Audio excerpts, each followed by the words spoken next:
The bandage on her face should have been just another detail Minjae ignored, another invisible mark on an invisible woman who cleaned his penthouse twice a week. But when Amara Johnson flinched at the sound of his footsteps, something ancient and protective roared to life inside him. He'd killed men for less than the fear he saw flickering in her dark eyes. "Who did this to you?" His voice was deadly calm, the same tone he used before ordering executions. Amara's fingers trembled against the purple bruise peeking from beneath the white gauze. "Nobody, Mr. Kang, I fell." Minjae stepped closer, and she instinctively stepped back. That small movement, that reflexive retreat, ignited something in him that had nothing to do with the empire he'd built through blood and ruthlessness. For the first time in 15 years of controlling Los Angeles' underworld, Kang Minjae felt completely out of control. "Don't lie to me," he whispered, and the world shifted between them. Amara had cleaned Minjae's Century City penthouse for 6 months without truly seeing him. He was a presence, expensive suits, quiet footsteps, the scent of bergamot, and danger that lingered in rooms after he left. She knew the important things. He paid double the agency rate, never left messes, and expected invisibility. Invisibility was Amara's specialty. 28 years of being overlooked had taught her how to move through spaces without disturbing the air. She folded herself smaller in elevators, quieted her breathing around important people, perfected the art of being present without being seen. Today, that careful invisibility shattered. She'd covered the bruise as best she could, foundation 3 shades too light, because that's what the corner store carried, a bandage to hide the worst of the swelling.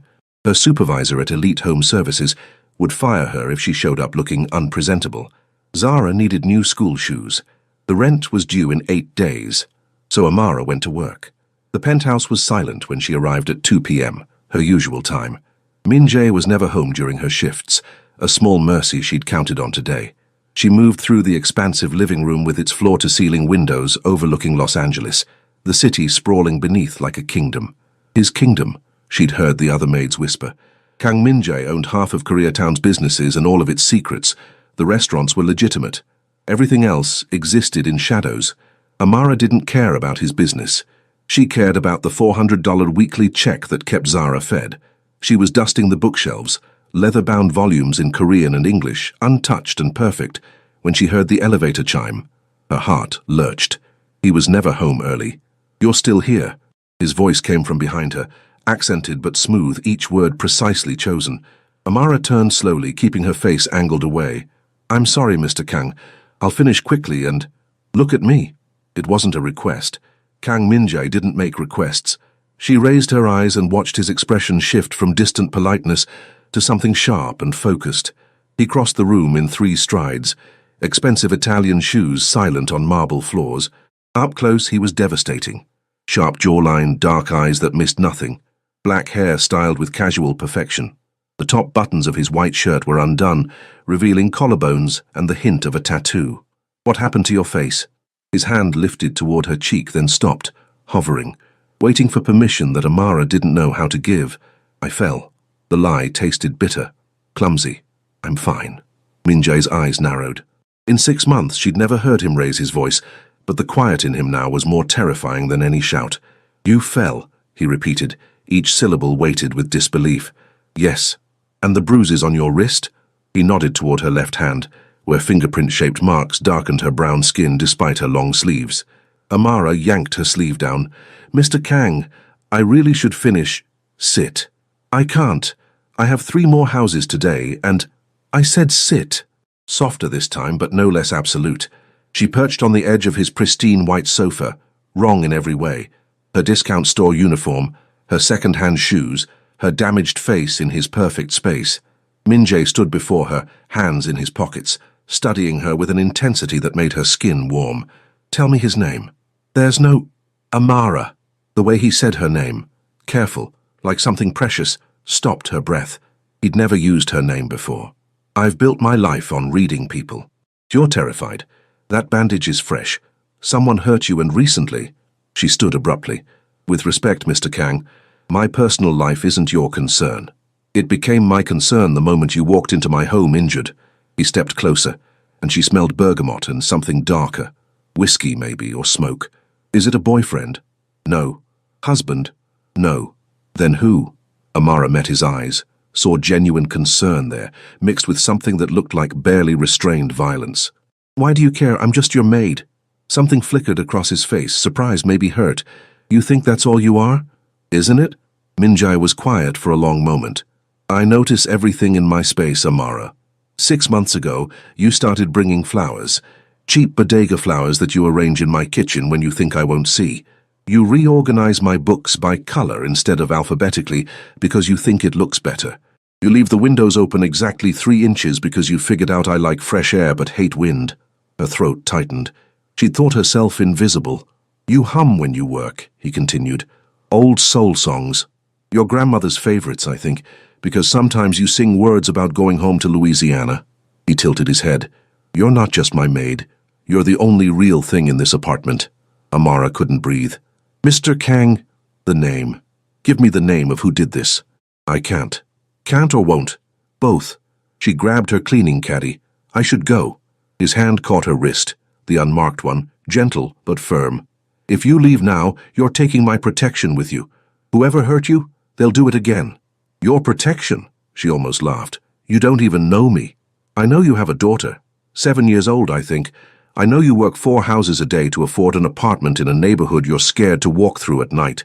I know you're stronger than anyone I've ever met, and I know—" He stopped, jaw tight. "I know I won't let anyone hurt you again."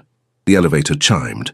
Minjae's expression shifted instantly, the concern vanishing behind cold authority.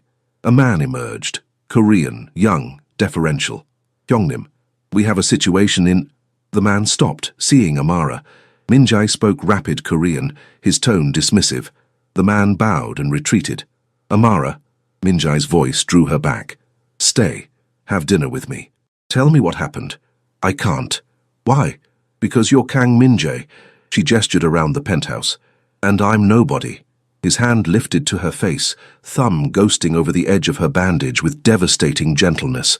"You're wrong. You're the first person I've wanted to know in 15 years. Amara's phone buzzed. Zara's school. She pulled away. "I have to go." She was in the elevator before Minjae could respond, but she felt his eyes on her the entire descent, heavy and searching and impossibly dangerous. That night, lying in her narrow bed in their cramped apartment, Amara touched the bandage on her face and wondered what it meant that Kang Minjae had looked at her like she mattered. 3 days passed. Amara returned to the penthouse on schedule, half expecting Minjae to fire her or worse, demand answers she couldn't give. Instead, she found him sitting at his dining table, paperwork spread before him waiting. "You came." He sounded relieved. "It's my job. It's Thursday at 2 p.m. Sit with me." "Mr. Kang." "Minjae." He gestured to the chair beside him. "Please." The please unraveled her. Amara set down her cleaning supplies and sat, keeping careful distance between them. Minjae pushed a cup of tea toward her, the expensive kind, probably Korean, fragrant and steaming. "I had my people make inquiries," he said quietly. Amara's blood went cold. "What? About you? About who might want to hurt you?" He held up a hand before she could protest. "I was discreet. But Amara, if someone's threatening you, I can—" "No." She stood. "You can't do whatever you're thinking. This isn't your world to fix." "Then whose world is it? Yours?" His eyes flashed. "You're cleaning houses 12 hours a day to survive. Someone put their hands on you. That makes it my world now." "Why?" she demanded. "Why do you care?" Minjae stood rounding the table until they were face to face. "Because when I look at you, I don't see a maid. I see someone who brings light into this tomb I've built. I see someone who sings like she still believes in joy despite everything trying to crush it out of her. You don't know anything about me. Then tell me." His hand lifted to her face again, that same hovering gesture, seeking permission. "Tell me everything." This time Amara didn't pull away. His fingers brushed her cheek, feather-light, tracing the edge of the bandage. The touch was so gentle it hurt more than the original blow. "His name is Marcus," she heard herself whisper. "My ex. Zara's father." Minjae's hand stilled. "Where is he now?" "I don't know. He left when I was pregnant. Came back 2 weeks ago demanding money. Said I owed him for his investment in a kid he never wanted." Her voice cracked. "He got angry when I said no." "Did he threaten your daughter?" The protective fury in his voice made her look up. Minjae's face was carved from stone, but his eyes burned. "He implied things," Amara admitted, "about knowing where she goes to school. about how accidents happen to children. Minjae's jaw clenched. He pulled out his phone, typed rapidly in Korean, then pocketed it. That threat ends today. What are you? I'm handling it. Marcus will forget you exist. You can't just... Amara grabbed his arm. Minjae, whatever you're thinking, don't. I won't have blood on my hands because there won't be blood, there will be a conversation. His hand covered hers. Amara, men like Marcus understand one language. I speak it fluently. I don't want your help. Too bad. You have it anyway. He pulled her closer, and suddenly they were breathing the same air, occupying the same impossible space. I'm done pretending you're invisible. I'm done pretending I don't count the hours until Thursday at 2 p.m. Her heart hammered. This is insane. You're you and you're the woman I think about when I should be thinking about business. You're the reason I started coming home early on Thursdays. His thumb stroked over her knuckles. You're the only honest thing in my life. You barely know me. Then let me know you. He bent slightly, bringing their faces level. Have dinner with me. Real dinner. Not me ambushing you while you work. I have Zara. Bring her. Amara blinked. You want to meet my daughter? I want to meet everyone who matters to you. I want to understand what makes you hum those songs. I want... He stopped, something vulnerable crossing his features. I want to matter to you the way you've started to matter to me. The elevator chimed.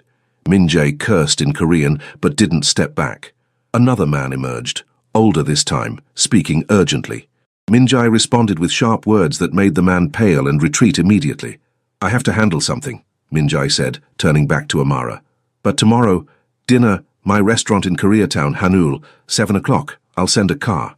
Minjae, I can't afford... You're not paying. You're my guest. He lifted her hand to his lips, pressed a kiss to her knuckles that sent electricity through her entire body. Say yes, Amara. Let me show you what it feels like to be seen. She should say no. Should maintain the careful distance between their worlds.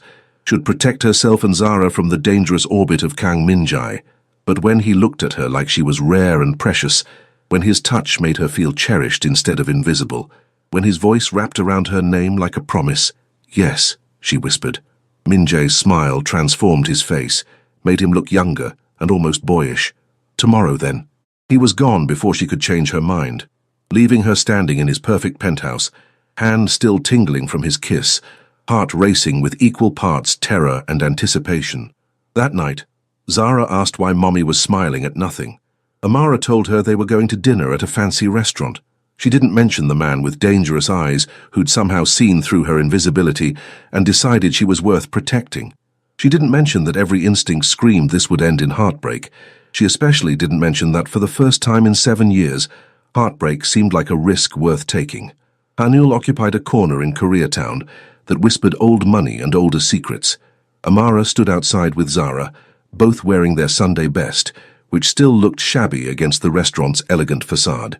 Mama, are you sure we're allowed? Zara tugged at her dress, a hand-me-down that Amara had carefully mended. We were invited, baby. Amara squeezed her daughter's hand, fighting her own doubts.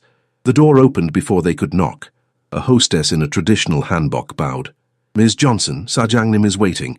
They were led through the main dining room, all subtle lighting and wealthy patrons, to a private room in the back. Minjae stood when they entered, and Amara's breath caught. He wore black slacks and a white shirt with the sleeves rolled up, revealing muscled forearms and the edge of a tattoo. Casual elegance that probably cost more than her monthly rent. Amara. His eyes swept over her, warm and appreciative. You look beautiful. She flushed, suddenly conscious of her cheap dress. I look beautiful, he repeated firmly, then crouched to Zara's level. And you must be Zara. Your mum talks about you all the time. Zara's eyes went wide. She does? Constantly. She says you're the smartest girl in 2nd grade. 1st grade, Zara corrected solemnly. But I read at a 3rd grade level. Minjae's smile was genuine. Then you and I will get along perfectly. I collect books. Do you like books? Zara nodded enthusiastically, and just like that she was chattering about her favorite stories while Minjae listened with apparent fascination. Amara watched them, heart squeezing at how natural Minjae was with her daughter. No condescension, no forced interest, just genuine engagement. Dinner was a revelation. Course after course of Korean dishes Amara had never tried, each explained patiently by Minjae. He taught Zara how to use chopsticks, laughing when she dropped food repeatedly. He told stories about growing up in Seoul, about his grandmother who taught him to appreciate good food and strong women. "My grandmother would have liked you," he said to Amara, refilling her tea. "She always said the strongest people are the ones who protect others before themselves. I'm not that strong. You're raising a brilliant daughter alone. You work 4 jobs. You face down men twice your size when they threaten what you love." His eyes held hers. "Amara, you're the strongest person I've ever met." Zara excused herself to the bathroom, leaving them alone for the first time all evening. The air shifted immediately, tension crackling. "Thank you," Amara said softly, "for this, for being kind to Zara." "I'm not being kind. I'm being honest." Min-jae leaned forward. "She's incredible, because you're incredible." "Min-jae, I meant what I said yesterday, about wanting to know you, about you mattering." His hand found hers across the table. "I know this is fast. I know our worlds don't make sense together. But Amara, I haven't felt this alive in years." She should pull away. Instead, she turned her hand over, lacing their fingers together. "I'm scared. Of me? Of what you make me feel? Of what happens when reality crashes back in?" She met his eyes. "You're Kang Min-jae. I've heard the stories. I know what you are. What am I? Dangerous. Powerful. Way out of my league." His thumb stroked her palm. "You want to know what I see when I look at you? I see someone who makes me want to be better. Someone who makes me question every choice that led to this life." His voice dropped. "Someone who makes me think maybe I could be more than what I've become." "Min-jae!" Zara burst back in, shattering the moment. But Min-jae didn't let go of Amara's hand, and when Zara noticed, she grinned like she'd discovered a secret. They stayed for 2 more hours. Min-jae ordered dessert, patbingsu that made Zara's eyes light up, and told more stories. He asked about Amara's childhood in Louisiana, listened to her talk about her grandmother's cooking, her dreams of maybe opening her own small cleaning business someday. "Not just cleaning," he said thoughtfully. "A service that pays fair wages, that treats workers with respect. It's just a dream. Dreams become real when someone believes in them hard enough." His eyes held a promise. "I believe in yours." The drive home was in Min-jae's car, a sleek black Mercedes driven by a silent bodyguard. Zara fell asleep against Amara's shoulder, full and happy. "She likes you," Amara murmured. "Good, because I plan on being around a lot more." Min-jae shifted closer. "If you'll let me. This is crazy. Maybe." His hand cupped her face, thumb brushing over where the bandage had been. The bruise was fading, yellow-green now instead of purple. "But I'm done pretending I don't want this. Want you. People will talk. Your world and mine. My world is whatever I say it is." His voice turned fierce. "And I say you belong in it." The car stopped outside her apartment building, a rundown complex in a neighborhood that made Min-jae's jaw tighten. He helped her extract sleepy Zara, then walked them to the door despite Amara's protests. "Tomorrow," he said at her doorway. "Come to the penthouse, not to work, to see me." "Min-jae," he kissed her. Soft and searching, a question more than a demand, Amara's free hand fisted in his shirt, pulling him closer even as her mind screamed warnings. He tasted like possibility and danger, like everything she'd trained herself not to want. When they broke apart, his forehead rested against hers. "Tomorrow," he repeated. "Tomorrow," she agreed, and watched him disappear into the night, taking her common sense with him. Tomorrow came with chaos. Amara was getting Zara ready for school when her phone rang. Unknown number. She almost didn't answer, but something made her pick up. "Ms. Johnson?" A woman's voice, professional and cold. "This is Detective Morrison, LAPD. We need to talk about Marcus Williams." Amara's blood froze. "What about him?" "He's filed a complaint alleging harassment from someone connected to you. He also claims you've made false accusations about domestic violence." The floor tilted. "That's not... I never filed anything about... We need you to come to the station. Today." Amara's mind raced. She'd told Min-jae about Marcus. Min-jae had made a call. Oh God, what had he done? She dropped Zara at school and went straight to the penthouse, bypassing her usual schedule. Min-jae answered the private elevator dressed in workout clothes, sweaty and gorgeous, and completely unconcerned. "Amara, I wasn't expecting..." He stopped, seeing her face. "What's wrong? What did you do?" Her voice shook. "The police called. Marcus is claiming harassment. What did you do?" Min-jae's expression shuttered. "I had a conversation with him, as promised." "What kind of conversation?" because now he's lying to the police about me, and he's lying because I made sure he understood what happens if he comes near you again. Minjae approached her carefully. The harassment claim won't stick. I have people who... You have people. Amara stepped back. Minjae, I can't be involved in whatever you did. I have Zara. If Child Services thinks I'm connected to... She couldn't breathe. I could lose her. Understanding dawned on his face. Amara, no, that won't happen. I made sure... You made sure. Her voice rose. You don't get to make sure of anything in my life. You don't get to fix my problems with whatever criminal connections you have. I was protecting you. I didn't ask for your protection. I asked... She stopped, realizing the truth. I never asked for anything. You just took over. Like I'm some damsel who needs saving by the big strong crime boss. Minjae flinched. That's not what this is. No? Then what is it? Because from where I'm standing, you're playing white knight, while I'm the one who'll face the consequences. She laughed bitterly.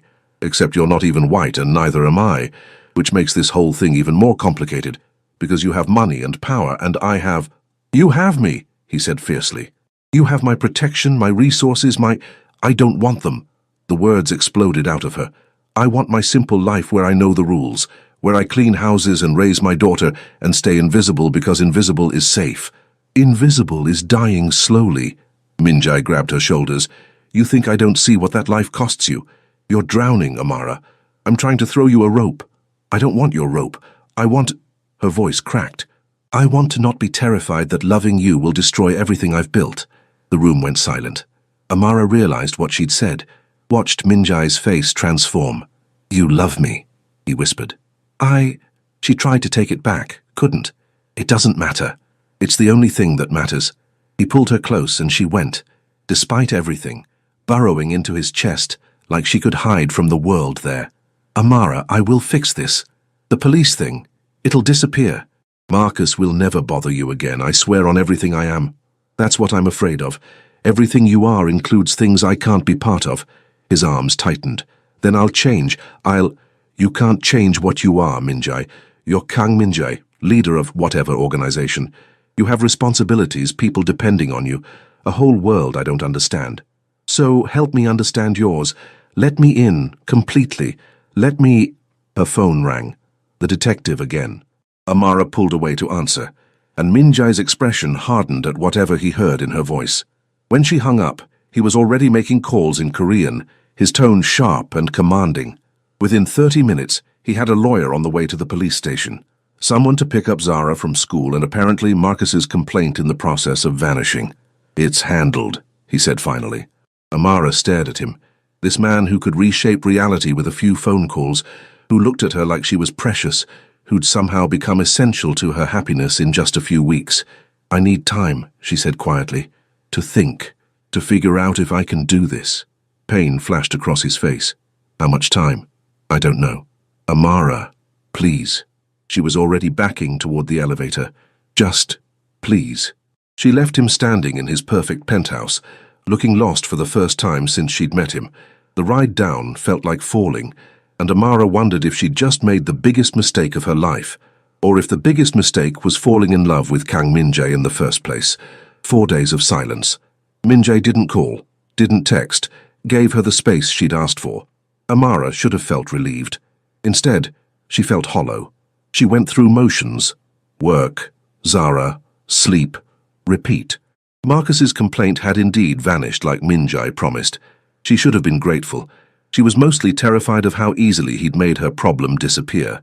On the 5th day, Zara asked why they weren't seeing Mr. Kang anymore. It's complicated, baby. Do you miss him? Yes. No point lying to her too perceptive daughter.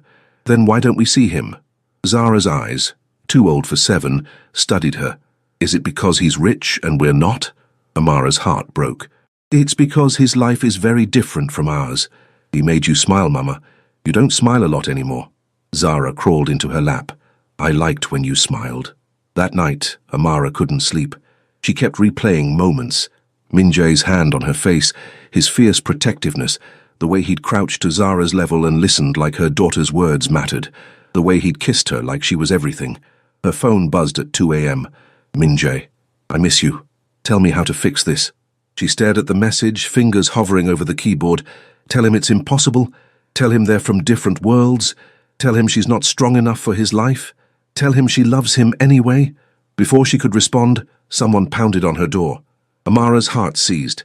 Late-night knocks were never good. She grabbed her phone, ready to call 911, and peered through the peephole. Min-jae stood there in rumpled clothes, hair disheveled, looking nothing like the controlled crime boss, and everything like a desperate man. She opened the door. "What are you—" "I can't do this." He pushed inside, pacing her tiny living room like a caged animal. 4 days, Amara. 4 days of pretending I can function without you. I can't. Min-jae, it's 2 a.m. Zara's sleeping. I'll be quiet. He wasn't quiet. I've spent 15 years building an empire. 15 years making myself untouchable. Then you walk into my life humming soul songs and arranging flowers, and suddenly everything I built feels empty. You barely know me. I know everything that matters. I know you sacrifice so your daughter can have better. I know you see good in people even when they don't deserve it. I know you think you're invisible, but Amara— He crossed to her in 2 strides, cupping her face in both hands. You're the most visible thing in my world. When you're not there, everything goes grey. Tears burned her eyes. I'm scared. So am I. His forehead touched hers, terrified. Because you've become my weakness, and in my world, weakness gets you killed. But I don't care anymore. I'd rather die vulnerable with you than live safe and alone. Your world can adjust, will adjust. I don't care what people think, what complications arise, what— I'm black, Min-jae. You're Korean. That matters to people. Not to me, but to others. To your organization, to— Anyone who has a problem with you has a problem with me. His voice turned to ice. And problems with me don't last long. That's what terrifies me. The casual way you talk about violence. The way you can make people disappear with a phone call. Would you rather I let Marcus hurt you, let anyone hurt you? His grip tightened. I won't apologize for protecting what's mine. I'm not yours. Aren't you? He pulled back to look at her, and his eyes held everything: desperation, hope, love. Because I'm completely yours. Every dark, broken part of me belongs to you now, and I know that's not fair. I know I'm dragging you into something complicated, but Amara— His voice cracked. I can't lose you. I won't survive it. Min-jae? I love you. The words hung between them, raw and honest. I love that you're strong and stubborn. I love that you make me want to be better.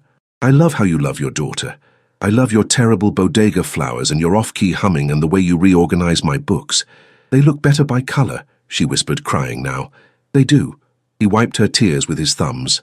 Everything looks better when you're in it. My apartment, my life, me. A shaky breath. Let me love you. Let me take care of you and Zara. Let me be the man you make me want to be. What if it's not enough? What if the difference is between us? Then we'll fight for it together. He kissed her, soft and pleading. I'll leave my world if you ask. No, she pulled back. I won't ask you to give up who you are. Then what do you want? Amara looked at this powerful man reduced to vulnerability in her cheap apartment, asking her to save him the way he'd tried to save her. She thought about Zara asking why she didn't smile, about how invisible she'd felt before Min-jae looked at her like she was real, about how love was always a risk, but some risks were worth taking. I want you, she whispered. All of you, even the complicated parts, even the scary parts. She grabbed his shirt, pulled him closer. I want you to teach me Korean. I want to learn about your world while you learn about mine. I want— He kissed her, deep and claiming, lifting her off the ground as she wrapped around him. They broke apart breathless. I want you to meet my grandmother, she continued, in Louisiana. I want Zara to have a father figure who shows up. I want to wake up next to you and not feel like I'm trespassing in your life. You're not trespassing. You're home. He set her down gently. My apartment is home now because you're in it. I'm home because you see me. Min-jae, marry me. Amara froze. What? Not now, not tomorrow, but eventually. Marry me and let me spend my life proving you're the best decision I ever made. He kissed her forehead, her cheeks, her lips. Let me love you and Zara. Let me be yours. You're insane. About you? Absolutely. He smiled against her mouth. Say maybe. Give me maybe. Maybe. She laughed through tears. You're absolutely insane and way too intense and yours. Nobody touches what's mine. His voice turned fierce, protective. You're mine now, Amara, and I'm yours. Anyone who has a problem with that can take it up with me. She pulled him down for another kiss, surrendering to the impossible, terrifying, perfect reality of loving Kang Minjai. A small voice interrupted, "Mama? Why is Mr. Kang here?" They broke apart to find Zara in her doorway, sleepy and curious. Minjai immediately crouched to her level. "I came to ask your mom something important, but I should ask you too." He took Zara's small hand in his. "Would it be okay if I spent more time with you and your mum, if I became part of your family?" Zara studied him with 7-year-old seriousness. "Will you make Mama smile again? Every single day? Will you read me stories and teach me Korean and—" She hesitated. "Will you stay? My dad left. People always leave." Minjai's expression softened. "I'm not leaving. Not ever. I promise you both." He looked between them. "You're my family now, and I protect my family." Zara threw her arms around his neck. Minjai stood, lifting her easily, and reached for Amara with his free arm. They stood there, the crime boss, the maid, and the little girl, forming something new and fragile and impossibly strong. "I love you," Amara whispered against Minjai's shoulder. "I love you both," he whispered back. "My whole world." And for the first time in 7 years, Amara felt completely, utterly, perfectly seen. Years later, Amara stood in the penthouse, their penthouse now, arranging flowers. Not cheap bodega flowers anymore, but she still bought them herself, still insisted on the ritual. Minjai watched from the kitchen doorway, coffee in hand, looking at her like she was everything. "You're staring," she said without turning. "Can't help it. You're beautiful when you're concentrating." She turned, smiled. His shirt hung open, revealing the tattoos that now included her name in Korean characters over his heart. She wore his shirt from yesterday, bare legs underneath, completely comfortable in the space that had once intimidated her. Zara called.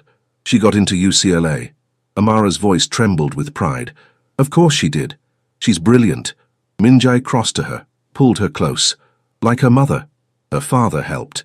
Amara's cleaning business had flourished with Minjai's backing. Fair wages, good benefits, a model that other companies now copied. She ran it herself, but he'd been there for every milestone. "I just provided capital. You provided the vision."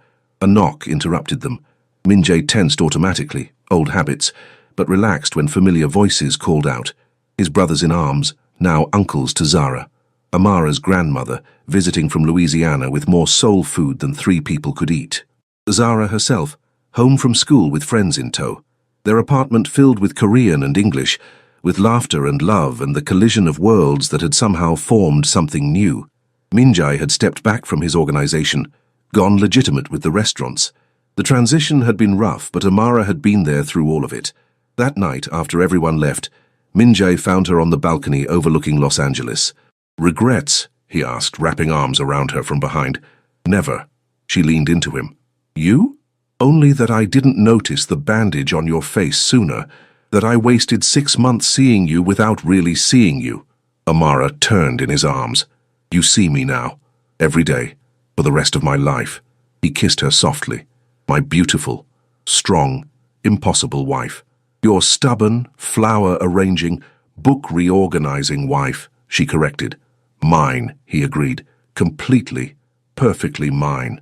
And in the city that had once made her feel invisible, Amara Johnson Kang had never felt more seen, more loved, more home.